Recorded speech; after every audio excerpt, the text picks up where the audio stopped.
Wednesday, July 24th, 2024.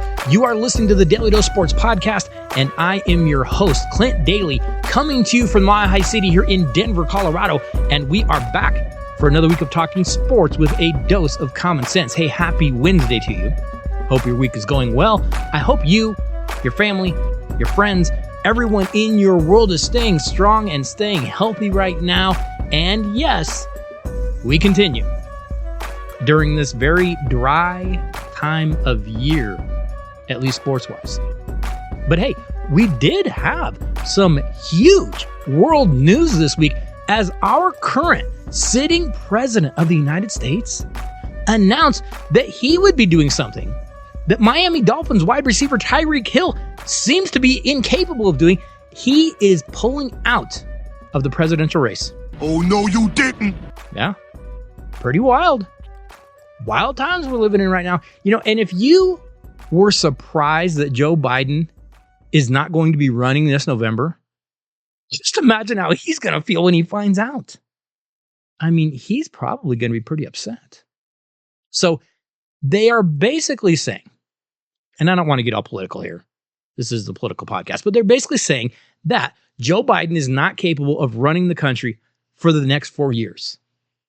Okay. But honestly, is anyone feeling strong about him running it for the next 4 weeks, 4 days? Doesn't this feel just a little bit like firing your head college football coach and then asking him, can you still coach the bowl game? I know you're fired, but can you hang around and stick around and still coach our bowl game for us? Do you know how that goes?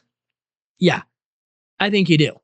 Like, this feels very, very precarious right now here in the United States. Maybe you're listening to this show outside of the U.S. Here in the U.S., no, we are gripping our seat. We are white-knuckling this ride. This is a wild, wild ride right now. Hey, today on the show, going to be doing a very quick Major League Baseball midseason report, and we're actually going to be handing out some grades to every single team in the league for how they have performed in the first half of the season. Of course, the All-Star break just took place. So how are these teams doing? We've got a few A's with a lot of C's. And yes, we do have a few F's. Also today, we do have a Daly Dose Top 5 for you. The 2024 Paris Summer Olympics open this week. And yes, Team USA is supposed to show well in them. But, hey, they've got high expectations. And today we're going to be looking at who has the highest expectations. We know, talking here on the dose, sometimes those expectations, they can do some strange things to you. Going to get to that in just a few minutes. But first, the Major League Baseball season is, like I said, at about the halfway point. And while a lot of things have gone according to expectations, are pretty close, this MLB season, it's had a number of surprises. Today, I am going to be handing out a letter grade for just the first half of the season. Now remember, this isn't how I think they're going to do in the second half. This isn't based on anything other than what have you done on the field thus far. So let's go ahead and dive into that right now. And let's start off with those teams that have actually earned A's on their report cards. And you know what? I've only got 4 of them. The Philadelphia Phillies, they have maybe looked like the best team in baseball. They right now have an insane plus 106 run differential. And you know what's crazy about that? The Philadelphia Phillies haven't even been fully healthy. So they definitely deserve an A because they are performing. And what's crazy to think about, when we went into the season, we weren't really looking at Philadelphia, but they could get better in the second half of the season. No, the Phillies deserve an A. I also gave an A to the Milwaukee Brewers, mostly because they are crushing the low expectations that were set for them, and they are sitting alone atop the NL Central. Very, very solid job by Milwaukee. I'll give them an A. I will give an A to the Cleveland Guardians. Again, they have been crushing their competition, and I know If you're sitting there and you're listening and you're going, wait a second, Clint, Cleveland hasn't played anybody. They've had a really soft schedule. No, I get that. And I totally agree. And yet they've crushed that soft schedule. So you can only play who's in front of you, and they're beating up on the competition right now. It's going to get tougher in the second half. Right now, I'll give Cleveland an A. Finally, I will give an A to the Baltimore Orioles, who might have the best offense in all of baseball. Hey, A's are tough to get. Baltimore deserves one. They are taking on everyone. They have been very, very strong. And like I said, I don't know if it can hold up in the playoffs, but their offense has been dominant so far in the first half of the season. There's my A's. That's all you get. Let's move next to the teams that are getting a B so far for their performance on the field. And again, I only have 4 teams here that are getting Bs. Now, some of these were really close to getting A's. They just missed the mark. And a good example of that would be the Minnesota Twins. You know, Minnesota is just 5 games behind Cleveland in the AL Central. Again, who expected anything from Minnesota? Now, here's my concern for the Twins. When they have faced the big dogs, they have not looked well. Do you realize Minnesota is 0-14 against the Yankees, the Guardians, and the Orioles? Okay, don't worry about that though. They'll probably be okay. And if they see those teams, it'll be in the postseason. I'm going to give Minnesota a B. Maybe a B minus, but a B. Next up, I will give a B to the Kansas City Royals. Kansas City started the season 39-26. Again, didn't have high expectations, but they were very, very good to start. Now, they have slid recently, and that's going to keep them from getting that A. And now I'm not quite sure if they're going to be able to hold on to this, but right now, I would give Kansas City just a solid B. I will give a B also to the New York Yankees, another team that started really, really strong, but recently, right before the break, New York started to slip up a little bit. And I don't just mean they lost a couple games they should have won. I mean, the Yankees at times looked really, really bad. So I'm going to give them a B. I'm going to wait and see. I don't feel great about it. I might even make that a B minus, but I'll give the Yankees a B right now. And I will finish with the team that is supposed to win it all, that is supposed to dominate everyone. But I'm going to give the Los Angeles Dodgers a B, because for all those expectations, they've been a little underwhelming. They haven't been as dominant as maybe we were thinking they would be going into the season. Here's the caveat with the Dodgers. They have dealt with a number of injuries. And I don't mean to small-time players. I mean to some major stars. So LA is still on top of their division. They still look like a big dog out there. Let's wait and see once they get healthy, because they've got some people on the shelf, guys like Mookie Betts, that are going to change that roster significantly. I'm going to give the Dodgers a B, and I think they may come around and actually improve quite a bit in the second half. Hey, they better. With that payroll, with those expectations, the Dodgers better get it together real fast. But I'll give them a B. Of course, most of the teams in MLB, most of the teams on our list today, they're going to get C's. Why? Because they're average. They're okay. They're not great. They're not bad. They're average. I have 10 teams getting C's today.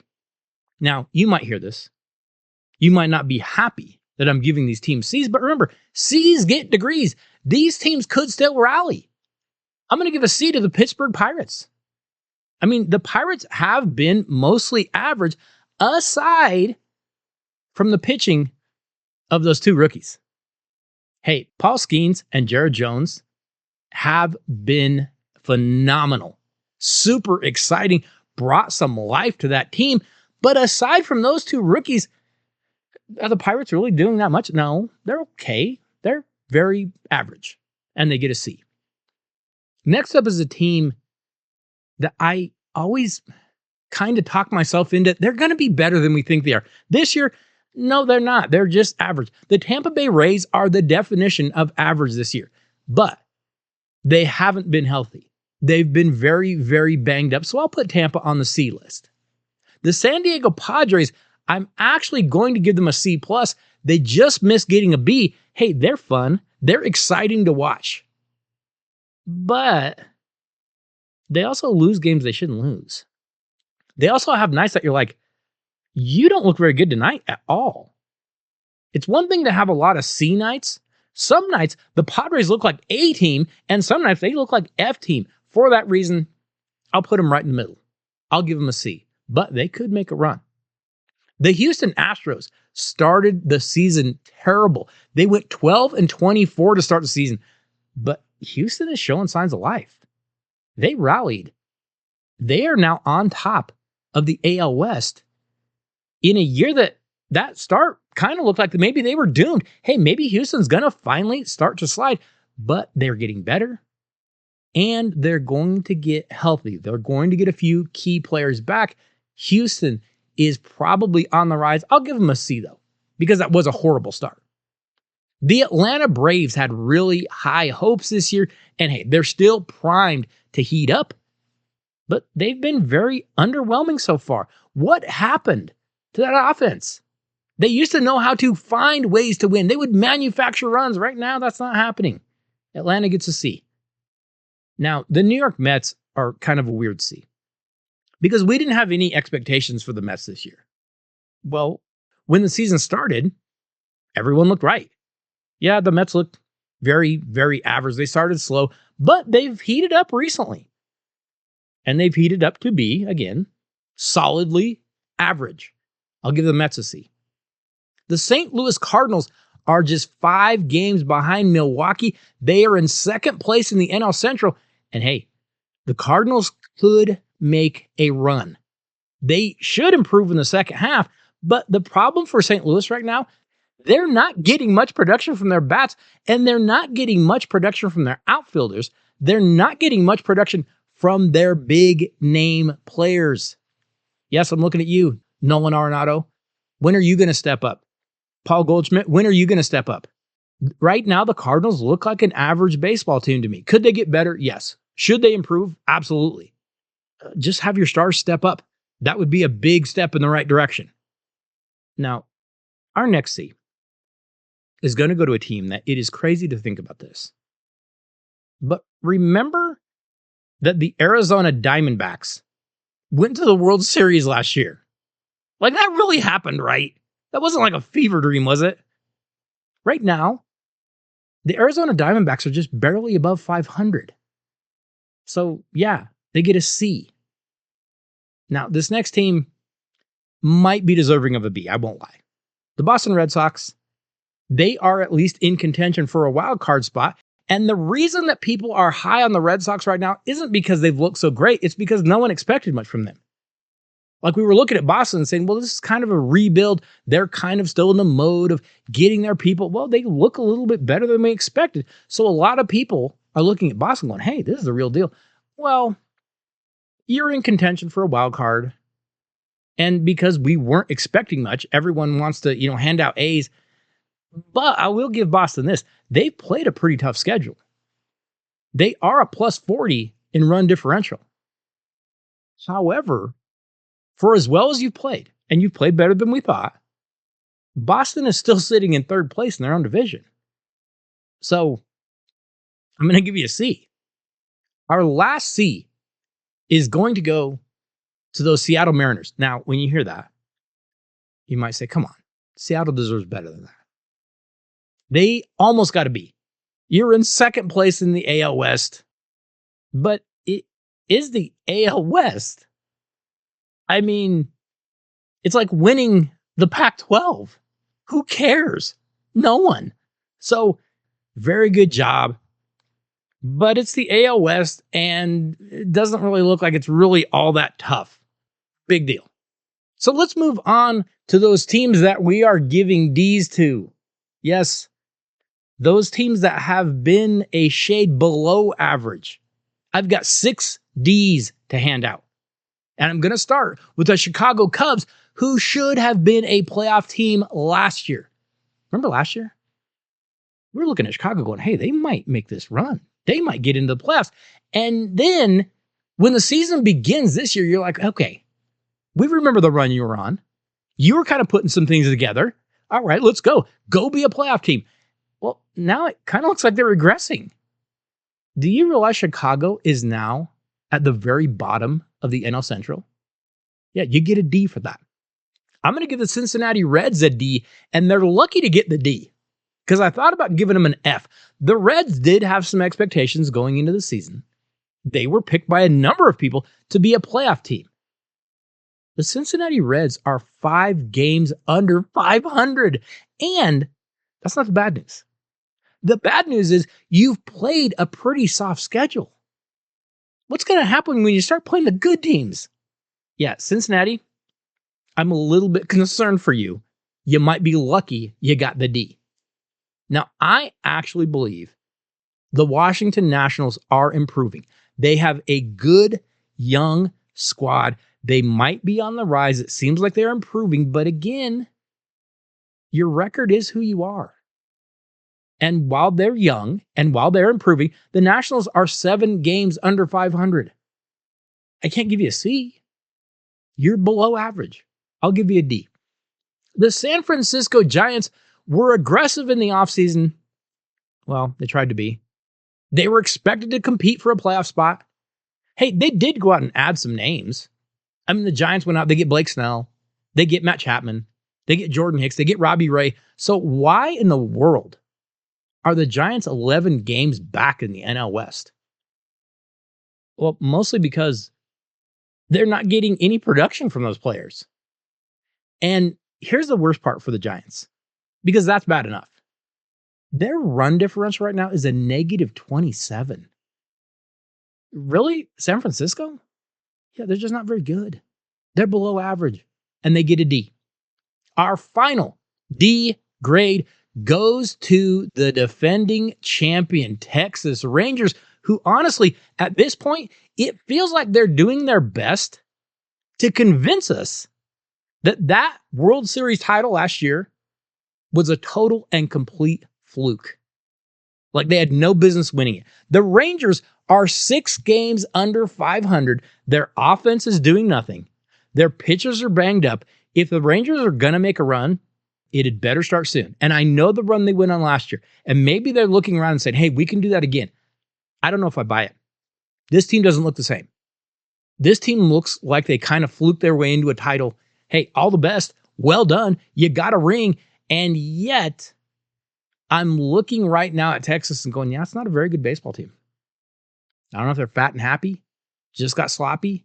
I know, like I said, they're a little bit banged up, but the Rangers are a D team right now. Okay, let's get to it. Let's get to those teams that have been truly dreadful and are truly deserving of a failing grade. It is embarrassing! And kids, I've got 6 teams that I'm giving Fs to. And do you know why I'm giving them Fs? I'll tell you why. Because they deserve them. Now, I know there are publications, there are sports media outlets out there, and they're giving these teams Ds, and they're saying, hey, they were expected to be bad, and so they are, so who cares? I'll give them a D. No, that's not how this works. If you're awful, then we're going to tell you you're awful. Here are 6 awful teams. First up, the Los Angeles Angels of Los Angeles, or whatever their stupid name is, they're getting an F. Okay, with Shohei Ohtani gone, Mike Trout never plays, we knew that the Angels of Angeles would be horrible. And sure enough, they are. The Angels are 16 games under 500. You're not even competing. The Angels stink. Next up, the Chicago White Sox. Hey, this team is terrible.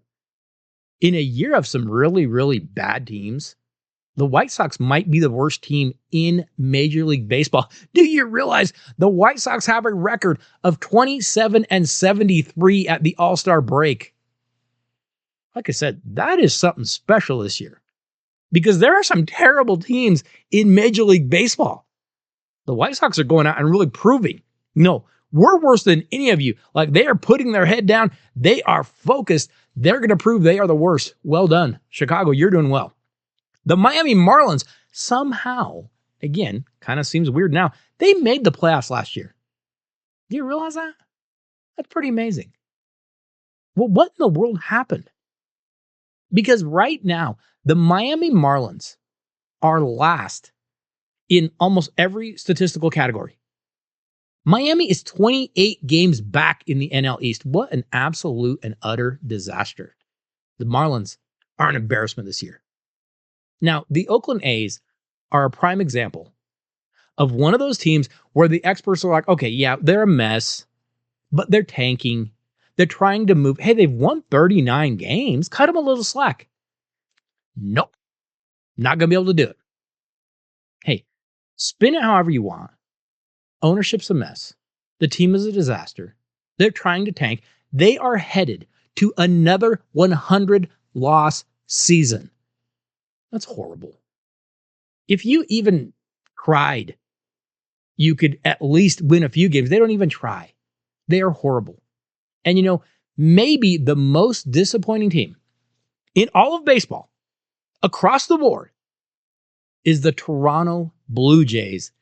And I'll be honest, when I look at Toronto, I'll give them an F-. Remember for like that 5 minutes that Toronto thought they were getting Shohei Ohtani? Oof, that hurt. That hurt. It kind of took the wind out of the sails for Toronto. Toronto is 10 games under 500. They are 16 games back. And the Toronto Blue Jays currently sit in dead last place in the AL East. They have, again, this might be the worst part, they have a run differential of -71.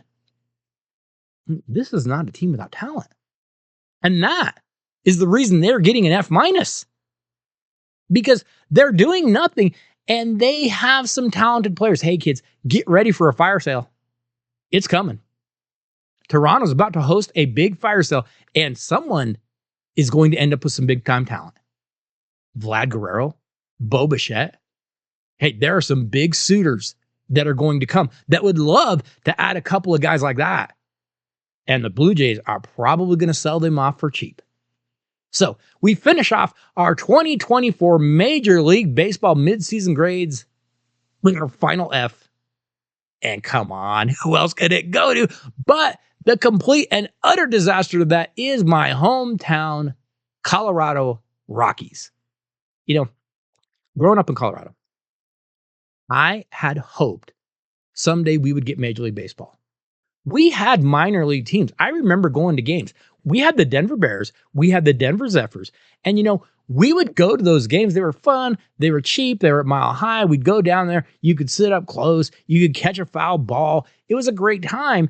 And so fans in Denver would cheer either for like the Kansas City Royals or maybe the Cubs or maybe the St. Louis Cardinals because, those teams fed into them. And they were teams that we got to see more here in Denver. And, here in Colorado, we wished for a major league team. We are still wishing. The ownership for the Colorado Rockies is among the worst in professional sports, and they don't get any credit. Like, no one really calls them out because, well, it's the Colorado Rockies. Who cares? But they are among the worst in professional sports. There is no progress. There is literally nothing whatsoever to feel good about with that franchise. The Colorado Rockies, again, deserve an F. And you know what? Not just for this season, but for their entire existence, they deserve an F. Okay, coming back, we are starting to get excited for those 2024 Summer Olympics in Paris, and we know the United States is going to be a big dog over there. They should show reasonably well. But who are the biggest dogs from the U.S. this year? Our Daly Dose Top 5 will take a look at exactly that when we get back.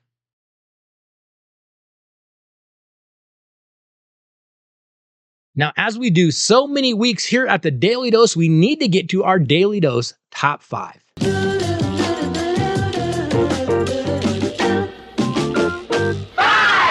Did you know that in Olympic history, there are over 60 countries that have never won a summer medal of any kind? There are 40 more, so there's 100 that have never won a gold medal in the Summer Games. Well, my country, the United States, is not one of those countries. American athletes have won over 2,600 medals, and over 1,000 of those medals were gold at the Summer Olympic Games alone. We have also won a number in the winter, making the United States the most prolific medal-winning nation in the history of the World Olympics. Hey, the U.S. has placed first in the Summer Olympics medal table 18 times out of 29 Summer Olympics and out of 28 appearances. And going into these Olympics, the U.S. again is the favorite to win the most medals. Right now, you would have to lay $2,500 to win $100 that the U.S. would lead all countries in medal count. Hey, we excel at sports. We expect to win. And today, our Daly Dose Top 5 is going to count down the 5 teams or individuals from the United States that are currently the biggest favorites to win gold in Paris right now. Now, keep one thing in mind, because I may go through these and you say, hey, what about this team? What about this athlete? What about this competition or this sport? You didn't mention those. Well, understand, not all of the odds have been released yet. These are the odds from Vegas.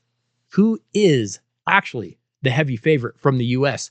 to win gold? Let's go ahead and jump in. At number 5, we start with a team sport that won't be easy to win the gold. Because in the sport, so many things can happen. And the competition is going to be tough. Do you realize that it has now been 12 years since the United States women's soccer team won a gold medal? Yeah.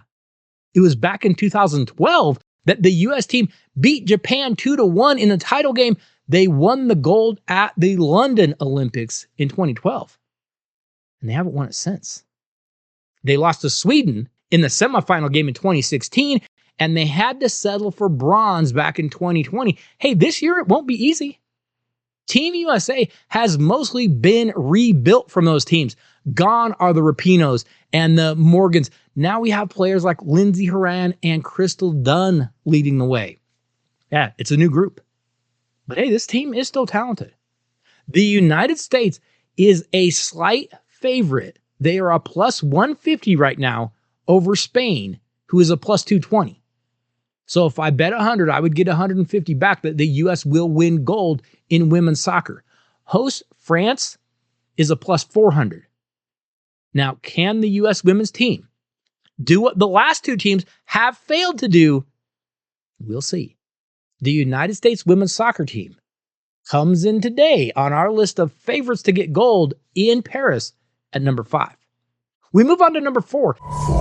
And we go to the world of track and field, where we landed a very talented athlete, but one that has had some issues, because in the women's 100 meters, American sprinter Sha'Carri Richardson, she is the odds-on favorite at a minus 170 at Caesars in Vegas to win the gold. Now, Richardson is an American track and field sprinter. She competes in the 100 and the 200. But you might remember her back in 2019 when she was at LSU. She ran a 10.75 in the 100 meter, and the winning time made her one of the 10 fastest women in history at the age of 19. So she had qualified for the 2020 Summer Olympics after winning the 100 in the Olympic trials, but on July 1st, it was reported that Richardson had tested positive for cannabis, and it invalidated her win and made her ineligible. Hey, at these Olympics in Paris, Richardson should win gold. She is the favorite to win gold in the 100. But honestly, she probably should have won it in 2022. She's the fastest woman on the planet. Just don't do anything silly. Sha'Carri Richardson comes in today on our list at number 4. We reach number 3, and we arrive at one of the most decorated Olympians in history, because Kathleen Genevieve Ledecky is an American competitive swimmer. She has won 7 Olympic medals and 21 World Championship golds, the most in history for a female swimmer. Hey, Katie Ledecky is aiming for a 4th straight 800-meter free gold and another 1,500-meter crown But here's where it's going to get really interesting, because I think she's going to win those, and I think she'll be okay in both of those. But it's in the 400-meter freestyle event, where three of the greatest swimmers of the modern era are going to face off. One being Ledecky, who is the 2016 Olympic champion. She'll be facing Australia's Ariarne Titmus, who stunned the American at the 2020 Tokyo Olympics and currently owns the world record. But Katie Ledecky is currently a minus 470 to win gold in Paris, which means you would have to bet $470 to make $100. She is a big dog. She is a favorite. But can Katie Ledecky win that 400 against Australia's Titmus? Hey, it could be the crowning achievement of her incredible career. Katie Ledecky comes in today at number 3. We arrive at the number 2 most likely Americans to win the gold medal, at least by betting odds. And we reach a team that is a minus 500 to bring home the gold, and that is the men's basketball team. Hey, led by LeBron James, Steph Curry, Kevin Durant, the Americans are absolutely loaded with talent. They are hoping to win their 5th gold medal in a row, but this won't be a walk in the park. Remember, Canada has Shai Gilgeous-Alexander. They've got Jamal Murray. They're a plus 1,100. France has Victor Wembanyama and Rudy Gobert. They're a plus 1,200, plus they're playing at home. Now, honestly, this shouldn't be close, right? Yeah, except that we've already seen Team USA struggling in exhibition matches. They had to eke out a win over South Sudan. I mean, that was a 1-point win. My goodness, if that was that hard to beat South Sudan, what are you going to do when you face, West Sudan? Remember, though, there have been so-called experts saying, hey, this team actually might be better than the original Dream Team. Okay, that's insane. And it's insane for a few reasons. One, who's your best player? LeBron? I mean, he is past his prime a little bit, right? 2, if they can't shoot it well and the other team does shoot it well, they're going to be in some trouble. Lastly, the competition they face is going to be better. Those other countries are pretty darn good. I mean, here's a question I have. Who's the best player in the world right now? And I'll give you a hint. He's not an American. And neither is number 2 and possibly number 3. Hey, the pressure is on the Team USA men's hoop squad. You need to step up and you need to dominate. Men's basketball comes in today on our list at number 2. So we arrive at the number 1 favored team or athlete to win gold for the United States at the 2024 Paris Olympics, and we stay in basketball. But we move over to the women's side because the U.S. women's basketball team appears to be a lock to win their 8th straight gold medal. They are a minus 1,800 favorite, which means a bettor must wager $1,800 to win $100. Yeah, it's not a great bet, but I mean, you might win it. Hey, the entire team from the U.S. is all-stars, whereas other countries have maybe 1 or 2 professional players. This shouldn't be close.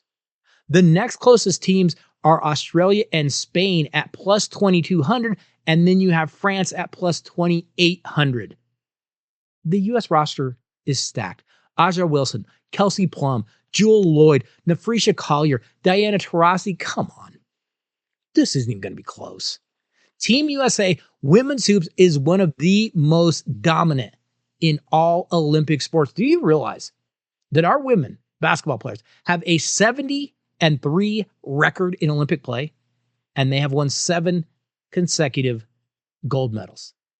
They don't have an Olympic loss since 1992, and their gold medal in 2020, actually 2021, tied the U.S. men's basketball team record for most consecutive Olympic team victories in all Olympic sports. Hey, the opening ceremonies for the 2024 Summer Olympics in Paris begin this Friday, and while the opening ceremonies, they don't actually give us any events, remember this. They do provide us with one very fun aspect to the Olympic Games. And that, of course, is who has the hottest athletes. Let the games begin. Hey, next week on The Dose, we actually may have something a little different for you because it is that slow time of the year. Of course, we'll keep you updated on any stories that are taking place in sports, but we might have something a little fun for you as we begin to ramp up to a busier time of year. So be sure you tune in next week and be sure you let a friend know to do the same. Hey, I want to say thank you to each and every one of you for listening to the Daly Dose every week. Thank you for the emails. Thank you for the texts. Thank you for the tweets. Thank you for stopping by DailyDoseSports.com each week where we have new things going up all the time. But more than anything, thank you for sharing the show, for sharing the videos, for sharing the articles that we share with someone else. We love it when you do that. I have to say thank you to JSP. Could not do any of this without you. I will see you all next Wednesday. Have a great week, everybody.